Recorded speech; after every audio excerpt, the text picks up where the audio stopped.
Ko te māma o ngā māhanga kāhui, a Maxine King tērā, I tuatura ki mua I te aroaro o te kōti rangahau pāpaku I te ahiahi nei.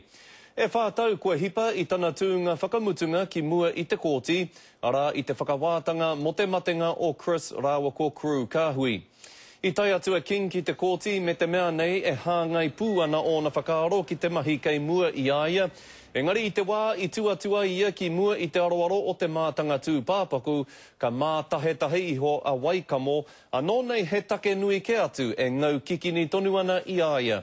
He oi hei tāna ki te kōti, kei te pūmau tonu a ia ki ana kōrero o mua, ara e hara I aia, ana tamariki I kohuru. Somebody under stress had snapped and angrily.